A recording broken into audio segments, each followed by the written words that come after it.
Ceux qui font le cinéma en 35 mm, en 4 minutes et en une seule prise.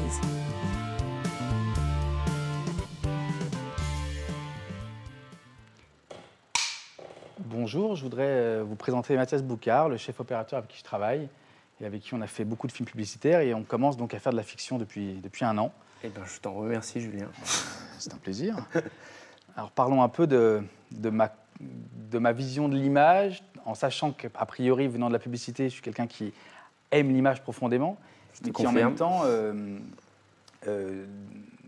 privilégiera toujours le plateau et l'acteur, autant que prendra un chef opérateur à éclairer la journée. Parlons un peu de ça. Enfin, tu privilégieras toujours au moment où il faudra tourner. Toujours, c'est vrai. La méthode est la même avant, c'est vrai, voire plus exigeante, sauf que quand ça tourne quoi. Mais alors justement, comment dans une journée de tournage, une tournage a priori normale avec moi, où on va faire entre 50 et 100 plans, comment toi tu gères la photographie de ce genre de journée? Le truc, c'est que c'est que de la prépa. C'est-à-dire que, et c'est même pas de la prépa technique, savoir où est-ce que je vais mettre les projecteurs, quelle distance il va y avoir entre la caméra, parce que de toute façon, je sais pas où on va mettre la caméra. Non, mais quelque part, enfin, je le devine, je le ressens, mais je le sais pas. Mais c'est plus d'essayer de comprendre quelle est la lumière, quel est le concept d'image que tu as envie sur le film, quoi. C'est quoi le film? C'est quoi qui va servir la narration? C'est quoi qui va correspondre à tes envies du moment? Voilà. Si je sais pas ça avant d'arriver, je suis perdu. Si je sais ça au moment d'arriver, après, c'est que de la technique. Et après, c'est de la technique et de la politique, quoi. C'est d'essayer de trouver le moyen de te donner ça, quoi. Et c'est que ça, quoi. Parce que c'est vrai que ma méthode, si on appelle ça une méthode, c'est que j'arrive sur le plateau et qu'a priori, je veux arriver avec beaucoup de travail au préalable, mais sans certitude, ce qui fait que je ne fais pas de découpage. Donc on va dire que le matin, quand j'arrive sur le plateau, je dis toujours, je ne sais pas ce qu'on va faire. Donc c'est vrai que pour toi, chef opérateur, ça devient extrêmement compliqué. Ça devient instinctif, quoi. Voilà, exactement. Voilà. On a un rapport plus instinctif à l'image, tout en sachant que volontairement, je serai hyper exigeant sur l'image. Ouais, bien sûr. Mais en même temps, tu es exigeant, mais tu es ouvert.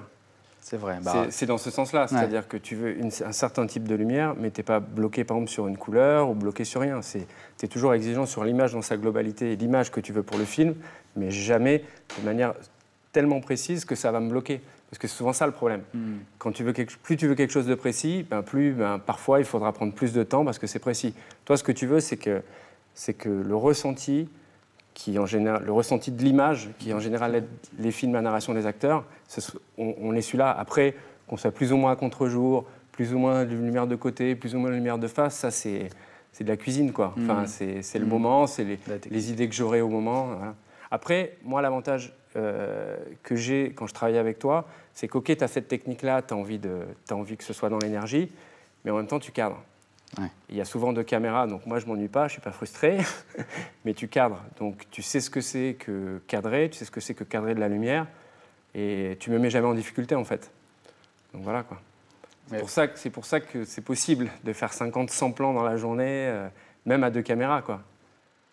Et par exemple, prenons l'exemple sur Légendes de sang, on a eu une nuit où on avait 30 figurants au début de la nuit, et puis en plein milieu de la nuit, tout d'un coup, on en avait 12, et qu'il était impossible de finir la séquence, puisque tout d'un coup, on n'était plus raccord, et tu as eu cette idée de tout d'un coup qu'on rentre à l'intérieur de cette église monumentale, et je t'ai dit, mais il nous reste 1h30 de tournage, on doit avoir une 30aine de plans à faire, impossible de te donner du temps de pré-light.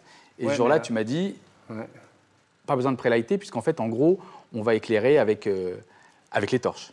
Bah ouais, mais là où dans notre rapport ça marche, c'est que tu as une demande, je te donne une solution, tu l'as prise, on est allé dans l'église et on a sorti la séquence. Et on a sorti la séquence. Voilà. Bon, bah voilà, en gros, vive le cinéma, quoi. Bah ouais, Julien.